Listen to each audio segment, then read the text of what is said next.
ఆమె ఉపాధ్యాయురాలు. స్కూల్ కి వెళ్లే దారిలో కొంతమంది ఆమెపై రాళ్లు, బురద చల్లేవారు. అయినా సరే వాటిని లెక్క చేయకుండా, భయపడకుండా మరో చీరను సంచిలో పెట్టుకుని వెళ్లి మార్చుకొని పాఠాలు చెప్పేవారు. ఆమె భర్త చనిపోయినప్పుడు ఆయన చితికి నిప్పంటించి సాంప్రదాయాలను తిరగరాశారు. ఆమె మరెవరో కాదు, భారతదేశపు తొలి మహిళా ఉపాధ్యాయురాలు మరియు సంఘ సంస్కర్త సావిత్రిబాయి పూలే. 1831 మహారాష్ట్రలోని నయాగావ్లో ఆమె జన్మించారు.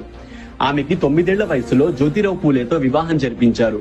ఆనాటి సమాజంలో స్త్రీ విద్యను ప్రజలు తీవ్రంగా వ్యతిరేకించేవారు.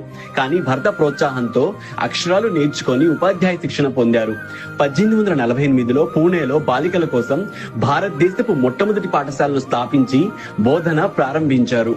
అలాగే మహిళా హక్కుల కోసం మహిళా సేవా మండళ్లను స్థాపించి కుల, లింగ వివక్షతపై పోరాడారు.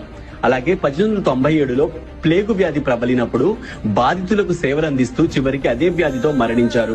ఆమె జీవితం మహిళా సాధికారతకు, అలాగే సమాజ సేవకు ఒక గొప్ప స్ఫూర్తిదాయకం.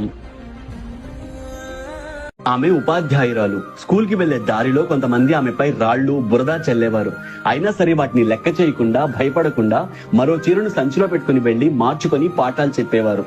ఆమె భర్త చనిపోయినప్పుడు ఆయన చితికి నిప్పంటించి సాంప్రదాయాలను తిరగరాశారు. ఆమె మరెవరో కాదు, భారతదేశపు తొలి మహిళా ఉపాధ్యాయురాలు మరియు సంఘ సంస్కర్త సావిత్రిబాయి పూలే. 1831 మహారాష్ట్రలోని నయాగావ్లో ఆమె జన్మించారు.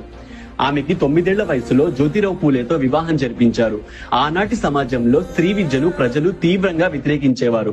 కానీ భర్త ప్రోత్సాహంతో అక్షరాలు నేర్చుకొని ఉపాధ్యాయ శిక్షణ పొందారు. 1848లో పూణేలో బాలికల కోసం భారతదేశపు మొట్టమొదటి పాఠశాలను స్థాపించి బోధన ప్రారంభించారు. అలాగే మహిళా హక్కుల కోసం మహిళా సేవా మండళ్లను స్థాపించి కుల, లింగ వివక్షతపై పోరాడారు. అలాగే 1897లో ప్లేగు వ్యాధి ప్రబలినప్పుడు బాధితులకు సేవలందిస్తూ చివరికి అదే వ్యాధితో మరణించారు. ఆమె జీవితం మహిళా సాధికారతకు, అలాగే సమాజ సేవకు ఒక గొప్ప స్ఫూర్తిదాయకం.